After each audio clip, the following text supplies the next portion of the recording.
Hello, good morning students. देखो, अपन chapter number 14 पढ़ रहे थे, बायोमोलिक्यूल्स। ठीक है, वो चैप्टर अपना कंप्लीट हो चुका था। ठीक है, और उस चैप्टर की अपन क्या डिस्कस कर रहे थे? एक्सरसाइज डिस्कस कर रहे थे। ठीक है, तो देखो एक्सरसाइज के जो 2 क्वेश्चंस थे, first question and second question, वो हो चुका था अपना। ठीक है, देन देखो थर्ड क्वेश्चन है, right the 2 main functions of carbohydrate in plants. ठीक है, यहाँ क्या किसके बारे में पूछा है कि कार्बोहाइड्रेट्स जो हैं उनके मेन 2 फंक्शंस क्या हैं प्लांट्स के लिए। ठीक है, तो देखो अपन ने 2 कार्बोहाइड्रेट्स पढ़े थे। एक पढ़ा था अपन ने स्टार्च एंड सेकंड पढ़ा था अपन ने सेल्यूलोज। ये दोनों चीजें पढ़ी थी अपन ने, याद आ रहा है ना? दोनों ही पॉलीसेकेराइड है। ठीक है, तो स्टार्च जो होता है उसके बारे में अपन ने पढ़ा था कि ये क्या है। ये फूड मटेरियल जो प्लांट्स के अंदर जो फूड स्टोरेज होता है वो किसकी फॉर्म में होता है? स्टार्च की फॉर्म में होता है। ठीक है, और प्लांट्स जो होता है उसके जो स्केलेटन है उसका फॉर्मेशन कौन करता है? सेल्यूलोज करता है। ठीक है, तो यहाँ 2 फंक्शंस हो गए इसके। एक तो प्लांट स्केलेटन का फॉर्मेशन करेगा एंड सेकेंड जो स्टार्च है वो फूड स्टोरेज के फॉर्म में प्रेजेंट, जो फूड स्टोरेज है वो स्टार्च की फॉर्म में प्रेजेंट होगा। क्लियर? चलो नेक्स्ट क्वेश्चन देखो, classify the following into monosaccharides and disaccharides. ठीक है, अब इसमें से कुछ यूनिट्स आपकी बता रखी है, तो मैं वो यूनिट्स लिख रही हूँ। जैसे जैसे मैं लिखूं वैसे वैसे तुम्हारे दिमाग में चलते रहना चाहिए कि ये कौन सी यूनिट है, ये मोनोसैकेराइड है, ये डाइसैकेराइड है, पॉलीसैकेराइड है। ठीक है, मैं अभी एक बार सारी यूनिट्स लिख रही हूँ, तो सब बच्चे फटाफट इनको देखते रहना और सोचते रहना कि ये कौन सी यूनिट है। ठीक है, फर्स्ट यूनिट मैंने लिखी है राइबोज। याद करो राइबोज शुगर कहाँ आया था? वेरी गुड, डीएनए आरएनए वहां आया था ना राइबोज शुगर। तो राइबोज शुगर किस में प्रेजेंट होता है? आरएनए में प्रेजेंट होता है। और ये कैसी शुगर होती है? मोनोसैकेराइड होती है। ठीक है, आपने देखा था ना, इसमें एक ही यूनिट थी ऐसी वाली। ठीक है, तो मोनोसैकेराइड ही होगी। 2-डीऑक्सीराइबोज किस में प्रेजेंट होती है? डीएनए में। ये भी कौन सी है? मोनोसैकेराइड। नेक्स्ट देखो, नेक्स्ट है माल्टोज। याद आ रही है? Maltose, yes very good, maltose, जिसमें कितनी ग्लूकोज यूनिट्स होती हैं? 2 ग्लूकोज। तो 2 ग्लूकोज हो गया, मीन्स ये मोनोसैकेराइड नहीं है, ये क्या है? डाइसैकेराइड है। Okay, next is galactose. ठीक है, गैलेक्टोज, देखो गैलेक्टोज अपन ने यूज किया था, कहाँ यूज किया था? लैक्टोज में यूज किया था। लैक्टोज में ये यूज आ रहा था एज ए मोनोसैकेराइड यूनिट। तो galactose is a monosaccharide unit. Next is fructose. पता है सबको फ्रक्टोज कैसा है? Monosaccharide. And next is lactose. Lactose is disaccharide. तो ये कुछ है आपके मोनोसैकेराइड और डाइसैकेराइड यूनिट्स दिए हुए थे, जिसमें आपको फाइंड करना था कौन सी मोनोसैकेराइड यूनिट्स है एंड कौन सी डाइसैकेराइड यूनिट्स है। ठीक है, नेक्स्ट क्वेश्चन देखो, question number 14.5। What do you understand by the term glycosidic linkage? ठीक है, ग्लाइकोसाइडिक लिंकेज क्या होता है? ठीक है, तो glycosidic linkage is an oxide linkage between 2 monosaccharide units by the removal of water molecule। Means अगर कोई भी 2 मोनोसैकेराइड यूनिट्स आपस में कंबाइन होती हैं और उन दोनों में से क्या रिलीज हो जाता है बेटा? एक वाटर मॉलिक्यूल रिलीज हो जाए, OH और H। तो ये जो ऑक्सीजन है ये इन दोनों यूनिट्स के बीच में ऑक्साइड लिंकेज की फॉर्म में प्रेजेंट हो जाता है। इसे ही क्या बोलते हैं अपन? Glycosidic linkage. और ये मैंने आपको बताया भी था कि इसकी डेफिनेशन बहुत बार पूछी जाती है, इसलिए इसको अच्छे से लर्न कर लेना। क्लियर? नेक्स्ट क्वेश्चन देखो, what is glycogen, how is it different from starch? ठीक है, चलो किस किस के बारे में पूछा है बेटा? ग्लाइकोजन के बारे में पूछा है एंड स्टार्च के बारे में पूछा है कि ग्लाइकोजन क्या है और ये स्टार्च से किस तरह से डिफरेंट होता है। ठीक है, ग्लाइकोजन जो होता है, glycogen is a food storage unit, ठीक है। ये फूड स्टोरेज की फॉर्म किसकी फॉर्म में किस में होता है, एनिमल्स में जो फूड स्टोरेज होता है वो किसकी फॉर्म में होता है, ग्लाइकोजन की फॉर्म में होता है।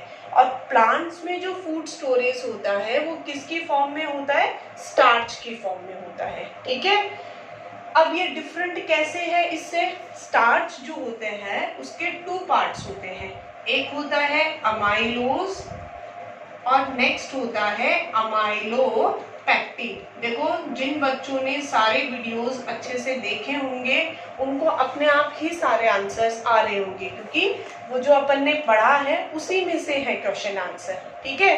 तो प्लीज मेरे सब बच्चों से रिक्वेस्ट है कि पूरा चैप्टर अच्छे से लेक्चर वाइज देखना और उसके बाद में ये क्वेश्चन आंसर वाला जो लेक्चर है वो देखना, ताकि आपके लिए इफेक्टिव हो। अदरवाइज आपको ये लगेगा कि यहाँ पे क्या एक्सप्लेन किया जा रहा है, क्योंकि जब आपने चैप्टर ही नहीं पढ़ा होगा तो आपको क्वेश्चन आंसर्स नहीं समझ आएंगे, ठीक है। नेक्स्ट देखो, ग्लाइकोजन में क्या होता है, इसके कुछ पार्ट नहीं होते हैं, इसका स्ट्रक्चर किसके जैसा होता है, अमाइलोपेक्टिन के जैसा होता है। ये ब्रांच्ड पॉलीमर होता है and amylose is a linear polymer. Next देखो, next 14.7 question is what are the hydrolysis product of starch and second is what are the hydrolysis products of sucrose and lactose, ठीक है। किस किस के बारे में पूछा है, सुक्रोज के बारे में एंड लैक्टोज के बारे में पूछा है, ठीक है। तो सुक्रोज जो होता है उसके हाइड्रोलाइसिस प्रोडक्ट होते हैं alpha glucose and beta fructose, ये टू पार्ट होते हैं सुक्रोज के। अगर आप सुक्रोज का हाइड्रोलाइसिस करोगे तो अल्फा ग्लूकोज बनेगा एंड बीटा फ्रक्टोज बनेगा, क्लियर। और इनका स्ट्रक्चर भी आप लोगों को ड्रॉ करना है। नेक्स्ट लैक्टोज जो होता है, अगर इसका अपन हाइड्रोलाइसिस करेंगे तो इसके भी टू पार्ट्स होंगे, first is beta galactose, okay, and second is beta glucose, clear. Two parts होते हैं, beta galactose and beta glucose, clear. चलो next question, what is the basic structural difference between starch and cellulose, ठीक है। Next question में किसके बारे में पूछा है बेटा, स्टार्च एंड सेलुलोज जो है उसके स्ट्रक्चरल डिफरेंस के बारे में पूछा है। और स्ट्रक्चरल डिफरेंस, सबसे इंपॉर्टेंट स्ट्रक्चरल डिफरेंस क्या है यहाँ पे, स्टार्च जो होता है उसके टू पार्ट्स होते हैं, अमाइलोज एंड अमाइलोपेक्टिन, ठीक है, जिसमें से amylose is a linear polymer and amylopectin is a branched polymer, ठीक है। एंड जो सेलुलोज होता है ये एक ही टाइप का होता है और वो भी लीनियर पॉलीमर होता है, ठीक है। सेकेंड जो मेन डिफरेंस है, starch contain alpha glucose units, ठीक है। स्टार्च में कौन सी यूनिट्स होती हैं, अल्फा ग्लूकोज यूनिट्स होती हैं, जबकि cellulose contain beta glucose unit, ठीक है। ध्यान रखना ये सबसे इंपॉर्टेंट डिफरेंस है, ठीक है। सेलुलोज में बीटा ग्लूकोज यूनिट्स होती हैं एंड स्टार्च जो होता है उसमें अल्फा ग्लूकोज यूनिट्स होती हैं, क्लियर। नेक्स्ट क्वेश्चन देखो, next is 14.9 question, what happens when B glucose is treated with the following reagents, ठीक है।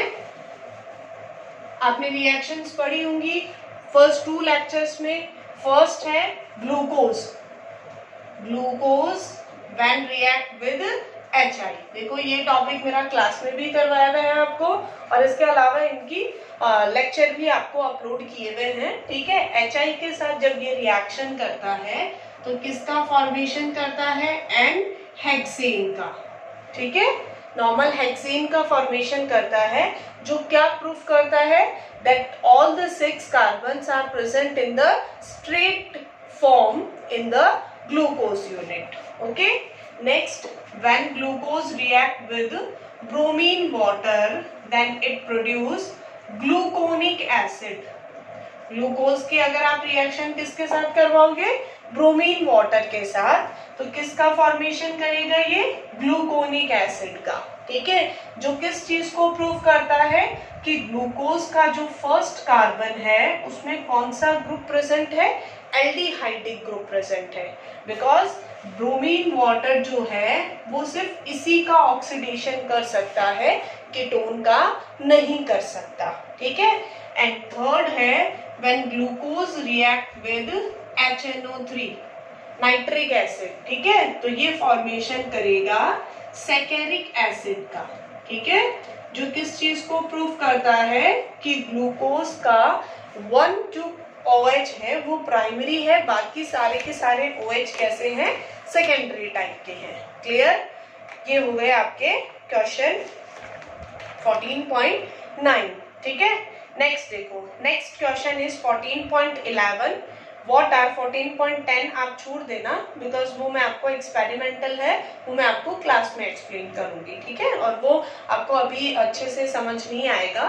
ठीक है, then 14.11 What are essential and non-essential amino acids? Give two examples of each type. मुझे नहीं लगता कि इस क्वेश्चन को एक्सप्लेन करने की जरूरत है, सब बच्चों को पता होगा, मुझे पता है सब बच्चे बोल रहे होंगे मेरे साथ में। Essential and non essential, very good. Essential जो हमें, जिनका रिक्वायरमेंट हमें है, जो हमारी बॉडी में प्रोड्यूस नहीं होते हैं। ठीक है, जिनको फूड मटेरियल के थ्रू हमें लेना पड़ता है, तो उनको क्या बोलते हैं अपन, essential amino acids. And non essentials are that amino acid which produce in our body. जो हमारी बॉडी में जिनका प्रोडक्शन होता है वो कौन से होंगे, non essential amino acid. Clear, इनके एग्जाम्पल्स भी आपको बताए हुए हैं, फिर से सुन लो। Glycine and alanine are non essential and leucine and isoleucine are essential amino acids. Clear, next question is define the following as related to proteins. Peptide linkage, याद आ रहा है क्या होगा peptide linkage? When two amino acids are combined with each other, then it release a water molecule and form a CONH bond या CONH linkage। चलो कोई बात नहीं, नहीं भी याद आ रहा दोबारा देख लो। अमीनो एसिड का फॉर्मूला क्या होता है, NH2 CHR COOH। ठीक है, next NH2 CHR COOH combine करेंगे दोनों को, क्या रिलीज होगा, वाटर मॉलिक्यूल। यहां से क्या बाहर निकलेगा, OH, यहां से H, क्या रिलीज हुआ, H2O, क्या बना, NH2, then CHR, then CO, then NH, then CHR COOH। तो देखो ये लिंकेज बन रहा है ना, और इसे ही कौन सा लिंकेज बोलेंगे अपन, peptide linkage. Next is primary structure. Discuss कर चुके हैं अपन प्राइमरी स्ट्रक्चर के बारे में। एक स्पेसिफिक सीक्वेंस में different amino acid linear form में अरेंज होंगे, उसको कौन सा स्ट्रक्चर बोलेंगे, primary structure. And next is denaturation. Denaturation of protein means protein का जो नेचुरल प्रोसेस है उसका क्या हो जाना, डिस्टर्ब हो जाना, और कुछ नया वर्क या नई जो सब्सटेंस है, या आप कह सकते हो कि कॉइल्ड जो प्रोटीन है वो टेम्परेचर चेंज की वजह से और पीएच चेंज की वजह से क्या हो जाएगी, अनकॉइल्ड में चेंज हो जाएगी। इसको क्या बोलेंगे अपन, denaturation of protein. Okay, first temperature change वाला एग्जांपल आपको कौन सा बताया था, वेरी गुड, एल्ब्यूमिन, एग वाला। एंड पीएच चेंज वाला कौन सा बताया था, कर्डलिंग ऑफ मिल्क। मिल्क का किसमें चेंज होना, कर्ड में चेंज होना। नेक्स्ट क्वेश्चन देखो, what type of bonding, okay next 14.13 question is what are the common types of secondary structure of proteins। okay, secondary structure of proteins कितने type की होती है, two types, very good, alpha helix and beta pleated sheet structure, ठीक है, और उसको पूरा detail में एक्सप्लेन किया हुआ है, वही सेम स्ट्रक्चर बताना है। Next, what type of bonding helps in stabilizing the alpha helix structure of proteins? Alpha helix structure की अगर अपन बात करें तो कौन सी बॉन्डिंग प्रेजेंट होती है? वेरी गुड, कौन सी बॉन्डिंग? हाइड्रोजन बॉन्डिंग प्रेजेंट होती है, जो इसको क्या करती है बेटा? स्टेबलाइज करती है, इसको स्टेबल बनाती है, इसमें अट्रैक्शन जो है वो क्रिएट करती है। Clear? Next question is differentiate between globular and fibrous protein. सबको पता है fibrous proteins are thread like proteins, means in the fibrous protein the polypeptide chains are arranged in the thread like structure and linear structure, okay? globular में कैसे होंगी वो? Alpha helix type की होंगी। Fibrous example याद है, मैंने एक लिंक करके आपको बताया था, फाइब्रस स्ट्रेट है, हेयर लाइक जो स्ट्रक्चर होगी किसमें प्रेजेंट होगी? Very good, keratin protein. And globular का एग्जाम्पल है गोल गोल, क्या था गोल गोल? वेरी गुड, अंडा, एग, कौन सी प्रोटीन होती है? Albumin protein. क्लियर? नेक्स्ट देखो, how do you explain the amphoteric behaviour of amino acids? तो अमीनो एसिड्स का एम्फोटेरिक बिहेवियर अपन ने डिस्कस किया था। क्या डिस्कस किया था? कि इन the amino acid there are two types of groups in which first is carboxylic acid and second is amino group. Carboxylic acid is acidic in nature and this is basic in nature, ठीक है? ये H positive release करेगा, इसलिए यहाँ पे negative charge आएगा, ये H positive gain करेगा, इसलिए यहाँ पे पॉजिटिव चार्ज आएगा, and it form a new structure that's called zwitter ion. याद आ रहा है? जिसके एक एंड पे नेगेटिव चार्ज था और एक एंड पे पॉजिटिव चार्ज था, ठीक है? दिस स्ट्रक्चर इज ज़्वीटर आयन, और यही किस चीज को रिप्रेजेंट कर रहा है बेटा? Amphoteric behaviour of amino acid. Okay, next question is what are enzymes? ये क्वेश्चन आपको यहाँ नहीं करना है, अपन 5th चैप्टर में कर चुके हैं। Next 14.18 question, what is the effect of denaturation on the structure of protein? Same ऐसा ही क्वेश्चन 14.12 में भी है, इसलिए आपको ये क्वेश्चन भी नहीं करना है। Next, how are the vitamin classified? Vitamin are classified into two categories, fat soluble and water soluble. ये जो अपन लेक्चर पढ़ रहे हैं इससे पहले वाले लेक्चर में ही मैंने आपको एक्सप्लेन किया था, जो वाटर में सॉल्युबल होंगे दैट आर वाटर सॉल्युबल, ठीक है, एंड जो फैट में सॉल्युबल होंगे दैट आर फैट सॉल्युबल, ठीक है। वाटर सॉल्युबल को डेली डाइट के साथ यूज करना पड़ता है, फैट सॉल्युबल को यूज नहीं करना पड़ता। वाटर सॉल्युबल के एग्जाम्पल है बी, सी। फैट सॉल्युबल, यस, मुझे पता है बहुत सारे बच्चों के दिमाग में आ गया होगा, एक ट्रिक बताई थी आपको लर्न करने की, कीड़ा, KEDA, vitamin K, E, D and A. Okay, next, why are vitamin A and vitamin C essential to us? Give their important sources, ठीक है।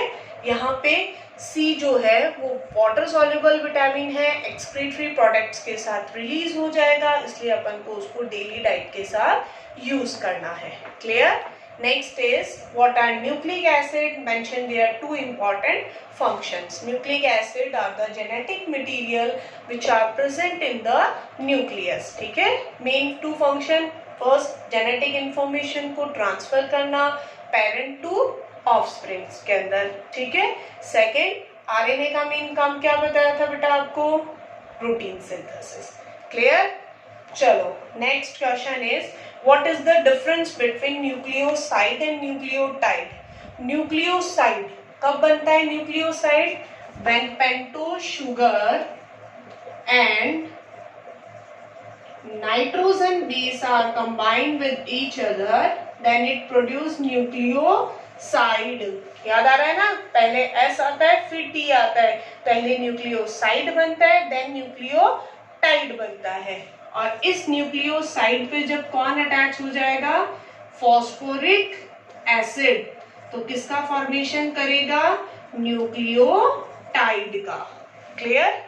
चलो next question is the two strand in DNA are not identical but are complementary, explain. मैंने आपको कल ही बताया था DNA के two strands जो होते हैं वो आइडेंटिकल मीन्स एक जैसे नहीं होते। लाइक यहाँ ए अगर नाइट्रोजन बेस है, एडिनिन है, तो इधर भी एडिनिन नहीं होगा।